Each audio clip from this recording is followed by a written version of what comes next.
Sura ya 4. Waldenses waitetea imani. Katika muda mrefu wa utawala wa upapa, kulikuwako na mashahidi wa Mungu waliothamini imani katika Kristo kwamba ndiye mwombezi na mpatanishi kati ya Mungu na mwanadamu. Walishikilia mwongozo wa Biblia kuwa ndio kiongozi maishani na kuitukuza Sabato ya kweli. Walidhihakiwa na kuitwa wazushi. Maandiko waliyoandika yakapigwa marufuku na kuelezwa vibaya na kuharibiwa, lakini walisimama imara. Hawajulikani sana isipokuwa mabarazani walikoshitakiwa walionekana kana kwamba ni wazushi. Rumi ilikusudia kuharibu wao au maandishi yao. Rumi pia ilijitahidi kuharibu kumbukumbu zote za mambo yao ya ukatili waliowatendea wapinzani wao, yaani wale ambao hawakukubaliana na mafundisho yao. Kabla mashine ya kuchapa vitabu hazijagunduliwa, vitabu vilikuwa vichache sana. Kwa hiyo Warumi waliweza kuviharibu kwa urahisi na kuvimaliza. Muda si mrefu, Papa alipata uwezo akafaulu kuwafutilia mbali wale waliompinga. Katika Uingereza, Ukristo uliingia na kustawi zamani sana, ambao haukupotoshwa na uasi wa Rumi. Mateso yaliyoletwa na watawala wa kafiri ndicho kitu kilichowapata kutoka Rumi. Wakristo wengi waliokimbia mateso ya dini huko England walipata hifadhi huko Scotland, na hivyo ukweli ukafika Ireland. Ukweli huo ulipokewa kwa furaha na wenyeji wa nchi hiyo. Wakati watu wa Saxon walipovamia Uingereza, ukafiri ukapata nafasi ya kustawi huko, na hivyo Wakristo walifukuziwa milimani. Katika Scotland baadaye nuru iling'ara. Katika sehemu zilizo mbali kutoka Ireland alikuja Kolumba na wenzake ambao walifanya kazi yao ya kuishi katika kisiwa cha Iona. Kati ya wahubiri hao alikuwamo mshika Sabato ya Biblia. Kwa hiyo Sabato ilijulishwa na watu. Shule ilianzishwa huko Iona ambayo iliwatayarisha wahubiri waliokwenda Scotland, Uingereza, Ujerumani na Uswizi na hata Italia. Roma yakutana na dini ya Biblia, lakini Rumi iliazimu kuiweka Uingereza chini ya utawala wake. Katika karne ya 6, wahubiri wake waliwageuza wapagani wa Saxon. Kazi ilivyozidi kuendelea, uongozi wa Papa walipambana na Wakristo halisi, wapole, wanyenyekevu, wenye kufuata Biblia, wenye tabia safi. Warumi walikuwa washirikina, watu wa fahari, wenye kiburi cha kipapa. Rumi ilidai kuwa Wakristo hawa hawana budi kumkiri Papa na kujinyenyekeza kwake. Waingereza waliwajibu kuwa Papa hasa hakuwa mkuu wa kanisa, nao watamhesabu tu kama mtu wa kawaida. Hawajui bwana mwingine isipokuwa Kristo tu. Sasa roho halisi ya upapa ilidhihirika. Kiongozi mmoja wa Rumi alisema, kama hamtaki kuwapokeeni ndugu wanaowaletea amani, mtawapokea maadui watakaowaletea vita. Vita na hila ndivyo vilitumiwa kwa wale waliotetea Biblia mpaka waharibiwe kabisa. Hawakubali kuacha imani yao na kufuata maongozi ya Rumi. Katika nchi ambazo zilikuwa mbali na utawala wa Rumi, Wakristo wa huko waliendelea na imani yao ya kweli bila kupotoshwa na mafundisho ya Rumi kwa karne nyingi. Wao waliendelea kuiheshimu Biblia na kufuata mwongozo wake. Wakristo hao waliamini kuwa sheria ya Mungu ni ya milele na walidumu kutukuza Sabato ya amri ya 4. Makanisa yalikuwa na kanuni hii yalionekana katika Afrika ya Kati na katika Armenia katika bara ya Asia. Kati ya wale waliopingana na utawala wa Papa, watu wa Waldenses walikuwa katika mstari wa mbele, mahali pale pale palipokuwa na makao makuu ya utawala wa Papa. Makanisa ya Piedmont yaliendelea na utaratibu wao sawia, lakini wakati ulifika ambao Rumi iliwalazimu wasalimu amri. Walakini hata hivyo, baadhi yao walikataa kuanguka miguuni mwa Papa, ila waliendelea kutunza unyofu wao. Ndipo mtengano ulitokea. Wale walioshikilia imani yao ya zamani walijitenga. Baadhi yao walihamia makwao katika milima ya Alps, wakaenda katika nchi nyingine na huko wakaendelea na imani yao. Wengine wakakimbilia milimani kwenye mapango na ngome za miamba. Huko wakaendelea na imani yao na kumwabudu Mungu kwa uhuru. Imani yao ilijengwa kwa neno la Mungu. Wakulima wanyenyekevu hawa ambao wametengwa na ulimwengu hawakuutupa ukweli huo kutokana na upinzani na upotofu wa Rumi. Imani yao ilirithiwa toka kwa babu na baba zao. Waliendeleza imani iliyokuwa katika kanisa la mitume, kanisa la Waldenses, wala sio kanisa la majivuno la Rumi. Lilikuwa kanisa la kweli la Kristo ambalo lilikuwa mtunzaji wa hazina kuu ya Mungu iliyotolewa na ulimwengu. Baadhi ya sababu zilizosababisha mtengano wa Rumi ilikuwa chuki ya Rumi kwa ajili ya sabato ya Biblia. Kama ilivyotabiriwa katika Biblia, uwezo wa upapa uliikanyaga sheria ya Mungu mavumbini. Makanisa yalilazimishwa na mapapa kuiheshimu Jumapili badala ya Sabato. Katika makosa yaliyoenea ni kwamba ingawa watu wa Mungu waliitunza Sabato, pia walistarehe na Jumapili. Jambo hili halikuwafurahisha viongozi wa Rumi. Walidai kuwa Sabato ipigwe marufuku na kutangazwa kuwa haitakiwi tena, wakiwalaani watu walioendelea kuitukuza.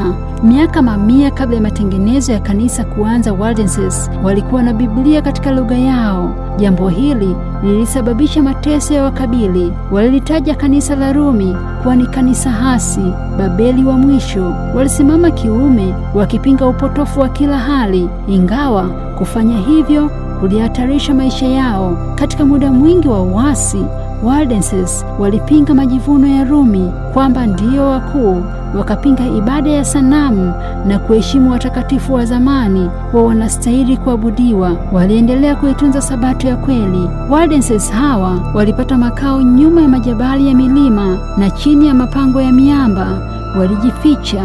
Wakimbizi waaminifu hawa waliwaonyesha watoto wao vilele vya milima vilivyoinuka juu na kuwasimulia habari za Mungu Muumbaji, ambaye neno lake linadumu milele kuliko milima mirefu hiyo. Mungu ameweka milima, hakuna mkono wowote uwezao kuitikisa isipokuwa uwezo wa Mwenyezi tu ndio uwezao kuiondoa. Kwa hali hiyo hiyo ameweka sheria yake ya milele isiyoweza kuondoshwa. Ni rahisi watu kuing'oa milima kuliko yadi moja ya sheria ya Mungu. Wasafiri hawa hawakunung'unika kwa ajili ya taabu yao, maana katika makao yao ya milimani hawakujikuta upweke. Walifurahia uhuru wao wa kumwabudu Mungu. Walimsifu Mungu kwa furaha katika miamba mirefu iliyowazunguka, na majeshi ya Warumi hayakuweza kuwanyamazisha wasimwimbie Mungu. Kanuni za kweli zilithaminiwa. Walithamini kanuni za ukweli kuliko nyumba na mashamba, jamaa na marafiki, hata maisha yao wenyewe. Tangu kuzaliwa, watoto walifundisha kuheshimu madai ya sheria ya Mungu. Biblia zilikuwa chache, kwa hiyo walifundishwa kukariri na kuweka moyoni maneno matakatifu ya Biblia. Wengi waliweza kukariri sehemu kubwa ya Agano la Kale na Agano Jipya. Walizoezwa kuvumilia taabu tokea utoto na kujitegemea katika mambo mengi. Walizoezwa kushika madaraka, kuangalia usemi wao na kuelewa hekima ya kuwa kimya. Neno moja la kipumbavu linaweza kuleta hatari kwa jamii nzima, maana watu waliotetea uhuru wa dini waliwindwa sana, sawa na mbwa mwitu anavyowinda mawindo yake. Waldenses walifanya kazi sana kwa uvumilivu ili kujipatia chakula chao. Kila kipande cha nchi milimani ambacho kilifaa kulimika kililimwa kwa uangalifu. Watoto walifundishwa kutotumia mali ovyo ovyo. Walifundishwa kuwa na tabia ya kujinyima. Walifundishwa kwamba uwezo wao wote ni wa Mungu, kwa hiyo wautoe kwa kazi yake. Makanisa ya Vodos yalikuwa na imani sawa na makanisa ya siku za mitume. Walishikilia mafundisho ya Biblia tu kuwa ndio mwongozo usiokosea, na waliyapinga majivuno ya mapapa kuwa ndio mawakili wa Mungu. Wachungaji wao walilisha kundi la Mungu, wala hawakuwa kama mabwana wa Rumi walivyokuwa. Mafundisho yao yalikuwa katika neno la Mungu tu.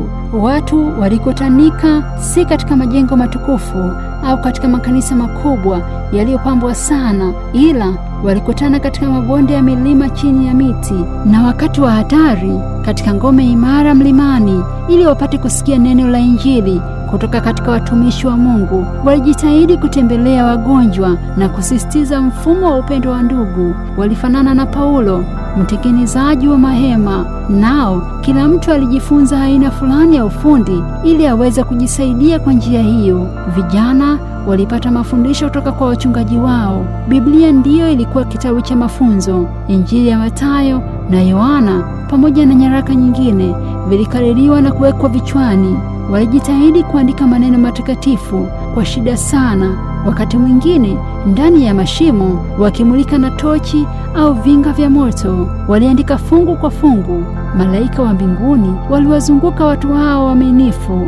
Shetani aliwaongoza mapapa na maaskofu wao kulifukia neno la Mungu chini ya takataka za makosa na ushirikina, lakini kwa njia ya ajabu neno la kweli lilihifadhiwa bila kupotoshwa. Kwa muda wote wa karne za giza, neno la Mungu lilivuka salama katika mawimbi makali, kama safina ya Nuhu ilivyovuka salama katika uharibifu.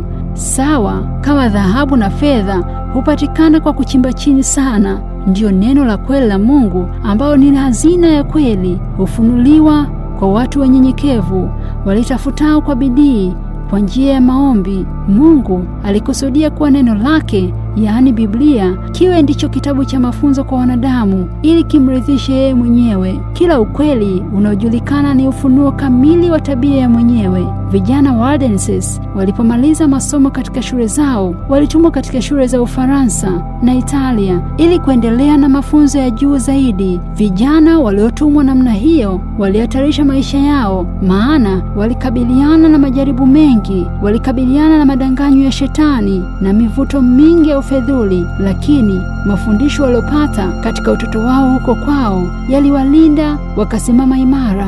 Katika shule hizo walikokwenda hawakuweza kuiga ukorofi wa aina yoyote. Mavazi yao yaliweza kuchukua hazina ya maandiko matakatifu waliokuwa nayo, yaani Biblia iliweza kuchukuliwa bila kuonekana, na kwa njia hiyo waliweza kuwafundisha na kuwapa watu wengine waliokuwa na haja ya kujua ukweli. Katika shule hizo waliweza kuongoa watu, na mara nyingi kanuni ya ukweli ya msimamo wao iliweza kuenea katika shule nzima. Viongozi wa kipapa hawakuweza kugundua hali kama hiyo ilikotoka. Vijana walifundishwa kuwa wahubiri. Wakristo wa Vodos walijisikia kuwa na wajibu wa kuangaza nuru yao kusiko na nuru. Kwa uwezo wa neno lake Mungu walitafuta kuvunjilia mbali utumwa ulioletwa na Rumi. Wachungaji wa Vodos walifanya kazi nje ya nchi yao muda wa miaka 3 kabla ya kurudi nyumbani kufanya kazi huko. Kufanya kazi nje kuliwasaidia kuwa wahudumu bora wafaao kukabili hali zote. Vijana hawa waona kuwa watu wa fahari au matajiri, bali waliwaona kuwa watu wa kufanya kazi ngumu, wakikabili hatari kwa ujasiri na mara nyingine kupoteza maisha yao. Wahubiri hawa walikwenda wawili, sawa kama wale waliotumwa na Yesu. Kazi hiyo ya kutangaza ukweli wa neno la Mungu ilihatarishwa kabisa na kuwafanya wapingwe na Rumi. Kila mchungaji alijua kazi fulani ya ufundi, hivyo kila mchungaji aliifanya kazi ya kuhubiri, huku akijifanya kuwa ni fundi wa aina fulani au mfanyabiashara. Walichukua nyuzi za hariri, lulu na vitu vingine kana kwamba ni wafanyabiashara, na kumbe ni wahubiri. Walichukua Biblia na sehemu ya Biblia na kuzificha sana zisionekane. Kwa hekima wakaingiza mafunzo ya Biblia kwa watu kwa njia ya siri. Ilipobidi wakaacha maandiko matakatifu kwa watu waliotaka. Wahubiri hawa walisafiri katika miji mingi, wakienda kwa miguu na bila viatu, wakiwa na mavazi ya hafifu. Katika njia zao walimopita, makanisa yaliyojitokeza na damu ya wafia dini yalikuwa mashahidi wa ukweli. Neno la Mungu lilipokelewa kimya kimya katika mioyo ya watu na katika nyumba za watu. Waldenses waliamini kuwa mwisho wa ulimwengu ulikuwa mbali sana. Walivyokuwa wakisoma Biblia, waliona kuwa wana wajibu wa kuwaonya watu wengi. Walifarijika sana na kujiona kuwa na amani kuu kwa ajili ya kumwamini Yesu Kristo. Nuru ya Injili ilivyomulika, waliona haja ya kuwamulika waliokuwa gizani katika vifungu vya mapapa. Watu wengi walifundishwa na mapapa kuwa matendo yao mema yanatosha kuwaokoa. Kwa hiyo daima walijitumaini, walijitesa kwa kila hali katika mchafuko wa dhamiri zao za dhambi bila kuona furaha yoyote. Watu maelfu waliishi katika majumba ya watawa, walifunga mara kwa mara na kujitesa, kukesha usiku kucha, kusujudu na kujigaragaza katika unyevu, kukalia mawe yenye majimaji kwenye safari ndefu na kadhalika. Walirudia mambo hayo mara kwa mara bila tumaini lolote, mpaka dhamiri zao zikafilisika na mwisho wakaingia makaburini bila chembe ya faraja, wenye dhambi kutazamishwa kwa Kristo. Waldenses walitamani kuwapa maskini hawa ujumbe wenye amani katika ahadi za Mungu na kuwatazamia kwa Kristo, ambalo ndilo tumaini lao la pekee la wokovu. Mafundisho yanayoshikilia kwamba matendo mema ya mtu yatamwokoa ni mafundisho ya uongo. Neema ya Mwokozi aliyekufa na kufufuka ndiyo msingi wa dini ya Kikristo. Mategemeo ya mtu kwa Kristo lazima yawe na mshikamano wa hakika, kama vile mbavu zinavyoshikamana na mwili au kama tawi linavyoshikamana na mti. Mafundisho ya mapapa na maaskofu yamewapotosha watu kiasi cha kumwona Mungu na hata Kristo kuwa ni wakatili sana, wasio na huruma. Kwa hiyo lazima maaskofu na mapadri wawepo ili kuombea wenye dhambi, wale waliofunguliwa giza hilo wakaona nuru ya Injili. Utambua kuwa mtu lazima amwendee Mungu moja kwa moja bila kupitia kwa mwombezi wa kibinadamu. Aungame dhambi zake, naye atapata msamaha na amani moyoni mwake. Kushambulia ufalme wa Shetani.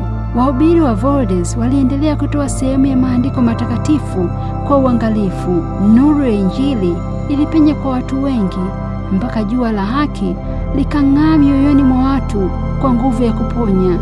Kila mara alisikia neno, alitamani apate sehemu ya maandiko ili ahakikishe yale aliyosikia. Wengi waliona upuuzi wa maombezi ya watu yaliyofanywa na mapadri kwa wenye dhambi. Wengi walisema kwa furaha, Kristo ndiye kuhani wangu, damu yake ndiyo kafara yangu, madhabahu yake ndilo ungamo langu. Kwa hiyo nuru kuu iliwaangazia watu wengi, ambayo ilionekana kana kwamba inawapeleka mbinguni. Hofu yote ya Kristo ilitoweka. Sasa walikuwa tayari kuingia gerezani, ikilazimu kwa ajili ya Mwokozi wao. Neno la Mungu lilisomwa kwa siri wakati fulani kwa mtu mmoja mmoja tu, pengine kwa kikundi cha watu kilichotamani kupata nuru. Wakati mwingine usiku kucha ulitumika kujifunza Biblia kwa njia hiyo. Mara nyingi maneno haya yalitamkwa: Je, Mungu ataikubali kafara yangu? Je, atanifurahia?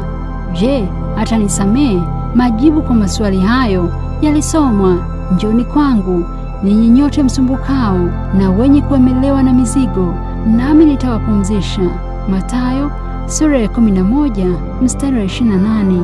Wahubiri hao walirudi nyumbani kwao kwa furaha ili kuendeleza nuru ya Injili na kuwasimulia wenzao mambo waliyoona. Waligundua njia safi ya kuwafurahisha na kuwafariji. Maandiko matakatifu yalisimama katika roho za watu walioyatamani.